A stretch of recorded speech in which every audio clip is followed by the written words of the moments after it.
Les casques blancs, que l'on appelle aussi la défense civile syrienne, prétendent être une ONG impartiale faisant campagne au nom des Syriens. Mais en dépit de leur nom, les casques blancs n'ont pas été créés par les Syriens, ni ne servent les intérêts de la Syrie. Je vous présente James Demeasure, un consultant britannique du Bureau des Affaires étrangères et du Commonwealth, ancien officier de l'armée britannique. Donc qu'est-ce que vient faire un citoyen non syrien, consultant britannique du Foreign Office, dans l'établissement d'une ONG dans un pays étranger? James prend-il vraiment à cœur les intérêts du peuple syrien? Si c'est le cas, alors pourquoi les casques blancs n'opèrent-ils uniquement que dans des zones conquises par les terroristes? Pourquoi n'ont-ils cessé de réclamer la mise en place par l'OTAN d'une no-fly zone? Le même genre de no-fly zone qui a détruit la Libye pendant des décennies. Et une no-fly zone en Syrie ne profiterait qu'à ceux qui veulent un changement de régime et serait néfaste pour les Syriens, déjà sous le coup de sanctions illégales.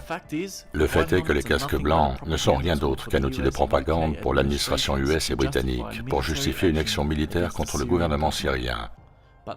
Mais les casques blancs continuent de prétendre qu'ils sont impartiaux et non armés. Et nous avons ici quelques images qui nous montrent autre chose.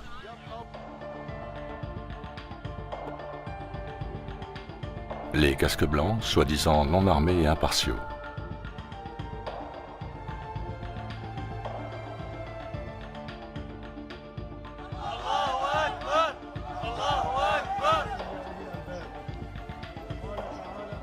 Deux casques blancs identifiés, se réjouissant avec des terroristes de Jabhat al-Nusra.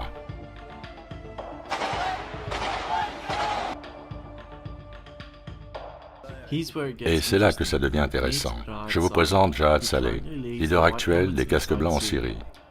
Il était prêt à recevoir une récompense de l'Alliance des agences humanitaires internationales, mais se vit refuser l'entrée aux US, son visa ayant été annulé pour raison inconnue. Le 27 avril 2016, le porte-parole US Mark Tina fut confronté par le journaliste Matt Lee sur les incohérences concernant les casques blancs. Vous commandez ce groupe, vous allez continuer de les supporter, et cependant, vous supprimez le visa de son leader. Cela n'a absolument aucun sens pour moi. Puis, quand il fut demandé qui finançait et supportait les casques blancs, Mark répondit « Bien, je peux vous dire que nous leur fournissons, à travers le programme USAID, 23 millions de dollars d'assistance. 23 millions de dollars. Attendez une minute. Les casques blancs ne sont-ils pas, et je cite, « farouchement indépendants, n'acceptant d'argent d'aucun gouvernement » ?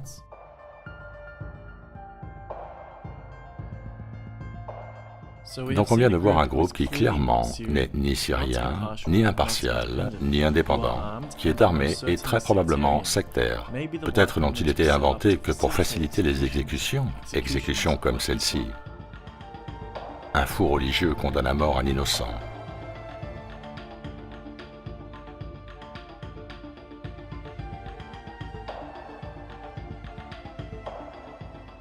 Image pour le moins choquante.